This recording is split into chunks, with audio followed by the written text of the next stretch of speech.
Today, Lebanon is on the brink of disaster, with its economy failing, its political scene marred by intrigue and corruption, all the while foreign powers meddle in its internal affairs. This is a far cry from its golden years in the 1950s and 60s, when the capital, Beirut, was referred to as the Paris of the East. In order to understand its present chaos and instability, we have to delve into the country's demographics and how that affects its political makeup.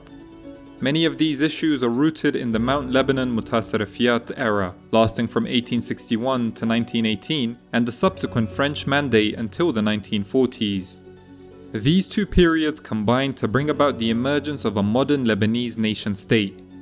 Lebanon experienced great changes in this time, both good and bad, with hundreds of thousands moving abroad, not to mention a famine that wiped out a chunk of the population. At the same time, Beirut emerged as an economic hub in the backdrop of a cultural renaissance taking place.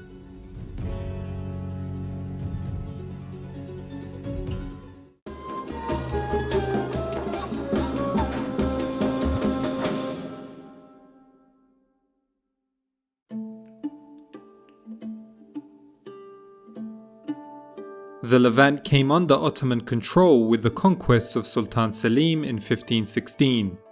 For the next 400 years, it was subservient to the will of Constantinople.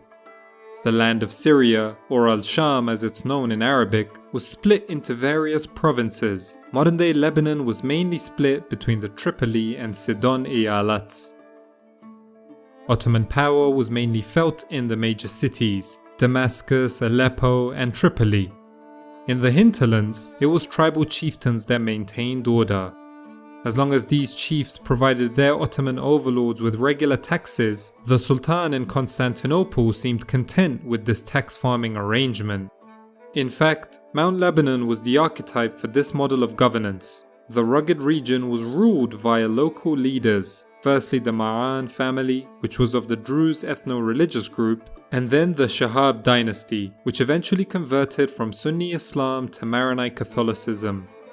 Even in this small region, Muslims, Druze and Christians lived together. The Levant has been renowned throughout history for its great deal of diversity. Different creeds, languages and ethnicities converge to produce a real melting pot. This convergence can create breathtaking displays of culture, but it can also remind us of how brutal humanity can be.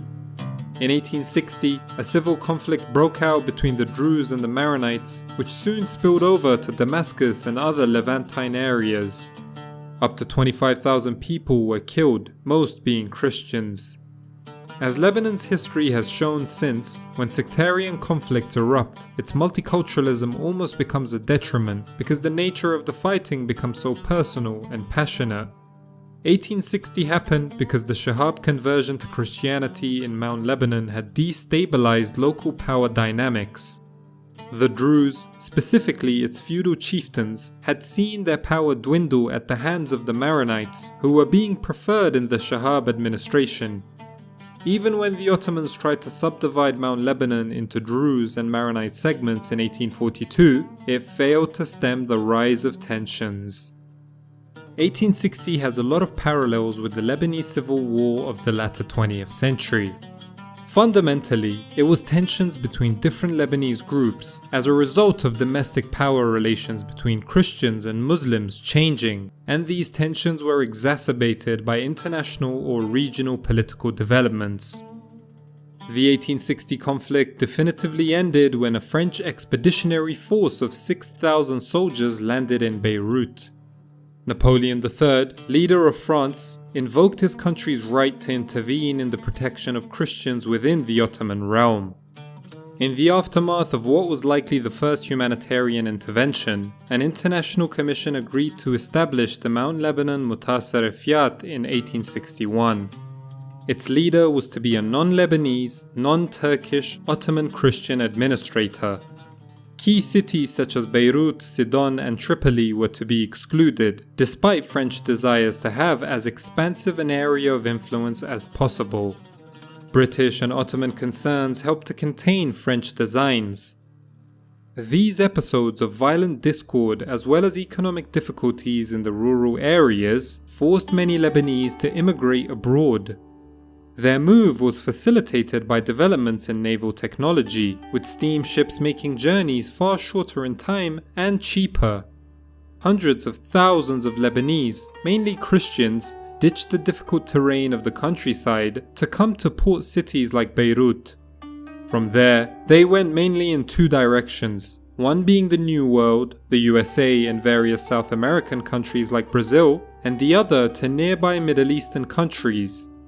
From the latter group, Egypt became the preferred destination. The Ottoman province had been subdued by the British in 1882 and was a hotspot of intellectual, cultural, and economic activity. There emerged in Egypt a Lebanese community that was cosmopolitan and influential. This affected Egypt, where the publishing industry was dominated by Syrian and Lebanese migrants.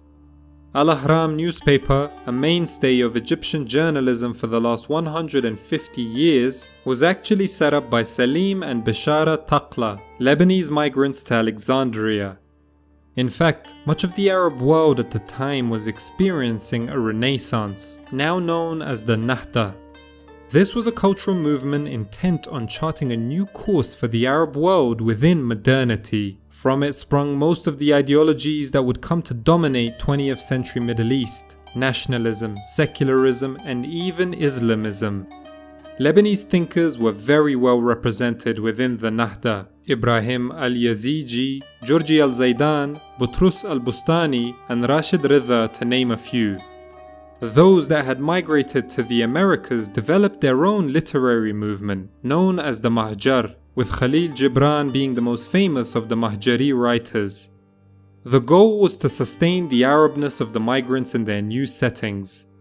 With the decline of the Ottoman Empire and the introduction of nationalism from Europe being supported by a rising printing press, ideas around identity were becoming increasingly important for both the diaspora and those living within Lebanon. Much of this development was fueled by an explosion in literacy rates. Schools began emerging in villages across the Mutasarrifiyat. Those that wanted to pursue a higher education had ample opportunity in major cities like Beirut, where Western Christian missionaries sought to spread their religious influence by establishing numerous schools that are still the leading academic institutions inside the country, with the American University of Beirut and St. Joseph University being the best examples. In the second half of the 19th century, Beirut was one of the fastest growing cities in the world. Its cultural development went hand in hand with its economic growth, as the port city became a hub for international trade. In 1888, the city's importance was recognized by Ottoman authorities when it was promoted to a vilayat, the first level administrative division. By the turn of the 20th century, Beirut was handling up to 10% of international trade within the Ottoman Empire. Chief amongst its exports was silk, which would be transported to Europe, mainly France. In addition to its naval links with the rest of the world, Lebanon's interconnectivity was aided by a French-built railway that linked Beirut to Damascus. Whilst Beirut boomed, Mount Lebanon was characterized during the Mutasarrifiyat era by a rural exodus. In this period, it is estimated that up to a quarter of the population left the area to seek a better life elsewhere. Migration became such a big deal that by the beginning of World War I, money being sent by the diaspora to Mount Lebanon became one of its main sources of income. Most left the country, but many relocated to nearby coastal cities, thereby having a massive impact on the demographics of the country. For instance, Maronites who left Mount Lebanon for Beirut and established themselves were able to ascertain more power, something that would become crucial once the French moved in after World War I. In 1914, Europe broke out into war. The Ottomans joined the Germans to fight against the British, French, and Russians. Considering Mount Lebanon and cities like Beirut had attracted a lot of European attention in recent decades, the Ottoman army moved in to assert their authority over the region. Jamal Pasha, one of the 3 pashas that ruled the Ottoman Empire during World War I, was sent by the government to the Levant to coordinate Ottoman efforts against the British in Egypt. Conscription and Turkification policies were introduced, whilst the basic law of the Mutasarrifiyat was disregarded, making Jamal Pasha a hugely unpopular figure amongst the Lebanese and Syrians, who referred to him as As-Safa, the bloodshedder. To confound matters even further, various factors converged in 1915 to cause the Great Famine of Mount Lebanon. Hundreds of thousands died from starvation as the Allies blockaded the Eastern Mediterranean in order to weaken the Ottoman economy, whilst a swarm of locusts demolished what little crops remained. The famine-like conditions soon led to epidemics, as the lack of nutrition and hygiene encouraged the spread of diseases such as dysentery and typhoid. Mount Lebanon's population was cut down in half by what the Lebanese refer to as the Kafno. These conditions would remain until the war ended in 1918. By the end of summer 1918, the British forces were advancing from Egypt into Palestine, and so the Ottomans retreated from Mount Lebanon. The flag of Sharif Hussein's Arab revolt was hoisted in Lebanese cities in October 1918. But these celebrations were cut short just a few days later when the British and French landed in Beirut and dissolved the Arab government. In the aftermath of the Treaty of Versailles in 1919, Lebanon and Syria came under the mandate of the French. Sharif Hussein's son, Faisal, was quickly expelled from Syria, although the British would make him king of Iraq. Greater Lebanon was established, with Mount Lebanon constituting the bulk of its territory, as well as the incorporation of key cities such as Beirut, Tripoli, and Sidon. France's rationale for Greater Lebanon was for it to serve as a safe haven for Lebanese Christians, but the inclusion of some of the coastal cities made the demographic makeup a lot more complicated, as these cities often had large Muslim populations. The French mandate's favouring of the Maronites was an open secret, and a census carried out in 1932 put the Christians at a narrow 51% majority. Thus, Lebanon's political system as a multi-confessional state with a Christian ascendancy was enshrined in the National Pact of 1943, through which each of the religious groups was allocated a key position in parliament, where there would also be a ratio of 6-5 in favour of the Christians to Muslims. That same year, Lebanon gained its independence from France. But the political structure the French built for the Lebanese essentially guaranteed them to ever-present conflict, since it was all dependent on demographics, which are constantly changing.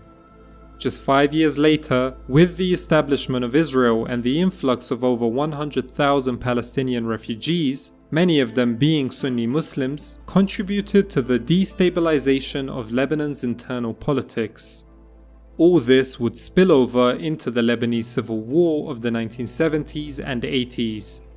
The tensions behind Lebanon's multi-confessional political structure still loom large over the country's fate today.